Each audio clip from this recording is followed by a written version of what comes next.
औज़ुबिल्लाहिमिनश्शैतानिर्रजीम बिस्मिल्लाहिर्रहमानिर्रहीम। जिन ॾिनो तिन ॾिठो ॿिया मेड़ींदड़ मुठा, जिन ॾिनो तिन ॾिठो ॿिया मेड़ींदड़ मुठा, उहे ॾींदड़ ॾिठा जिन जा अंध हज़ूर में। दोस्तो, असां तव्हांखे आगाह कयूं त अॼु असां फ़क़ीर निर्मल नूंह जे नंगीरे में मौजूदु आहियूं। हज़रत फ़क़ीर नूंह थियाणी जो सालियानो उर्स मुबारक 28 सफ़र ते शुरू थियो जुमे जे ॾींहुं, जेको चादर चाढ़े उनजूं रस्मूं अदा कयूं वयूं। ऐं उन खां पोइ पहिरें बि तव्हांखे प्रोग्राम असां ॾेखारिया ऐं तव्हांखे यकीनन पसंदि आया हूंदा। ऐं हिन वक़्तु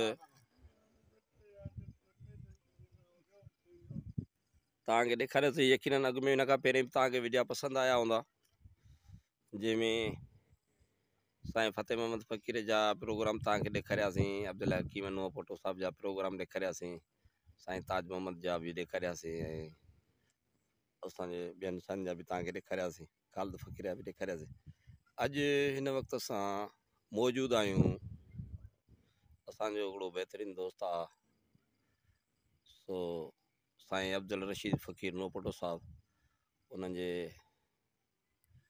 हाउस ते बंगले ते पहुता आहियूं ऐं उनजी बैठक ते पहुता आहियूं। ऐं साईं जिन जो साईं अब्दुल सलाम नूंह पोटो साईं असां सां मौजूदु आहे,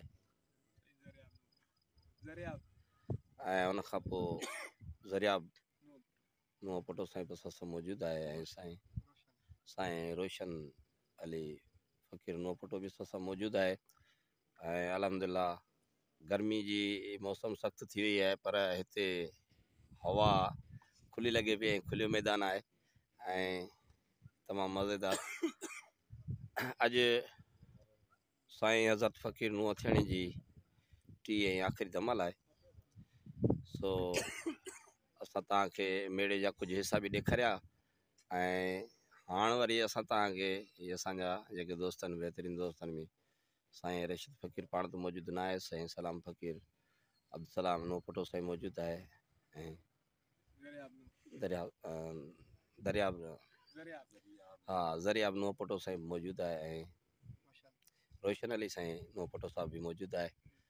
सो असां साईं जिन जे तरफ़ां जेके बि साईं हज़रत फ़क़ीर नूह थियणी जे मेले में ज़ाइरीन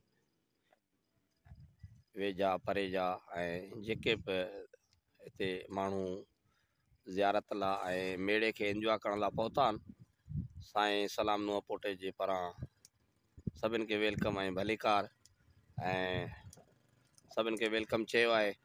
साईं रोशन अली नूहपोटो पारां बि ऐं साईं ज़रियाब अली नूहपोटो साहिब पारां बि, साईं सलाम अब्दुलसलाम नूहपोटो साहिब पारां बि हिननि मैसेज ऐं पैगाम ॾिनो आहे त हज़रत फ़क़ीर नूह थियाणी जे सालियाने उर्स मुबारक ते जेके बि ज़ाइरीन ऐं पांधियड़ा ऐं मुरीद ऐं अक़ीदतमंद ऐं दिलि घुरिया दोस्त मेले में शरीक थिया ऐं जिन टाइम ॾिनो, जिन इंजॉय कई, उन्हनि सभिनि जी महिरबानी ऐं सभिनि खे भलीकार ऐं वेलकम चयो आहे। दोस्तो पंहिंजो ख़्यालु रखंदा, असां वरी ॿिए कंहिं वीडियो में तव्हां सां मुखातिबु थींदासीं। तेसीं ते ॾींदो इजाज़त, साथ सलामत, जेॾां पेर तेॾां ख़ैर।